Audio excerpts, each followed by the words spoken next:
سیرت مصطفیٰ صلی اللہ علیہ وآلہ وسلم کی قسط نمبر 76 آج شروع کی جائے گی۔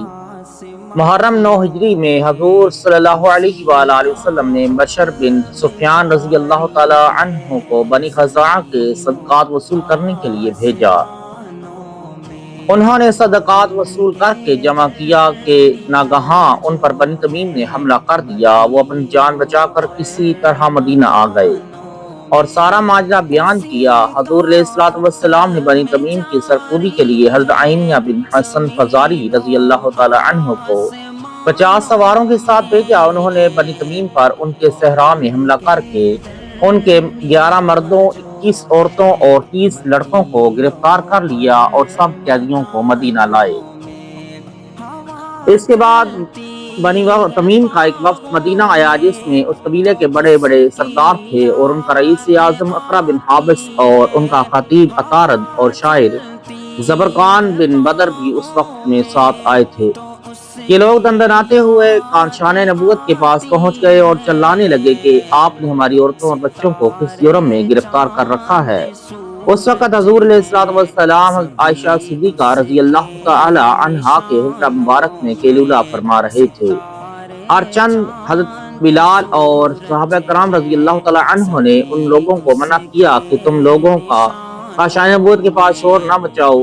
نماز ظہر کے لیے خود حضور صلی اللہ علیہ وآلہ وسلم مسجد میں تشریف لانے والے ہیں مگر یہ لوگ ایک نہ مانے، شور مچاتے رہے۔ جب آپ باہر تشریف لا کر مسجد نبوی میں رونق افروز ہوئے تو بنی تمیم کا رئیس اعظم اقرا بن حابس بولا کہ اے محمد، ہمیں اجازت دیجیے کہ ہم گفتگو کریں، کیونکہ ہم وہ لوگ ہیں کہ جس کی مدح کر دیں وہ مزین ہو جاتا ہے اور ہم لوگ جس کی مذمت کر دیں وہ عیب سے داغدار ہو جاتا ہے۔ حضور صلی اللہ علیہ وآلہ وسلم نے فرمایا کہ تم لوگ غلط کہتے ہو، یہ خداوند قدوس ہی کی شان ہے کہ اس کی مدح زینت اور اس کی مذمت داغ ہے۔ تم لوگ یہ کہو کہ تمہارا مقصد کیا ہے۔ یہ سن کر بنی تمیم کہنے لگے کہ ہم اپنے خطیب اور اپنے شاعر کو لے کر یہاں آئے ہیں تاکہ ہم اپنے قابل فخر کارناموں کو بیان کریں اور آپ اپنے مفاخر کو پیش کریں۔ آپ نے فرمایا کہ نہ میں شعر و شاعری کے لیے بھیجا گیا ہوں، نہ اس طرح کے مفاخرت کا مجھے خدا کی طرف سے حکم ملا ہے۔ میں تو خدا کا رسول ہوں، اس کے باوجود اگر تم یہی کرنا چاہتے ہو تو میں تیار ہوں۔ یہ سنتے ہی اقرا بن حابس نے اپنے خطیب عطارد کی طرف اشارہ کیا۔ اس نے کھڑے ہو کر اپنے مفاخر اور اپنے آباء و اجداد کے مناقب پر بڑی فصاحت و بلاغت کے ساتھ ایک دھواں خطبہ دیا۔ آپ نے انصار کے خطیب ثابت بن قیس بن شماس رضی اللہ تعالی عنہ کو جواب دینے کا حکم فرمایا۔ انہوں نے اٹھ کر برجستہ ایسا فصیح و بلیغ اور مؤثر خطبہ دیا کہ بنی تمیم ان کے زور کلام اور مفاخر کی عظمت سن کر دنگ رہ گئے اور ان کا خطیب عطارد بھی ہکا بکا ہو کر شرمندہ ہو گیا۔ پھر بنی تمیم کا شاعر زبرقان بن بدر اٹھا اور اس نے ایک قصیدہ پڑھا۔ آپ نے حسان بن ثابت رضی اللہ تعالی عنہ کو اشارہ فرمایا تو انہوں نے فی البدیہی ایک ایسا مرصع اور فصاحت بلاغت سے معمور قصیدہ پڑھ دیا کہ بنی تمیم کا شاعر الو بن گیا۔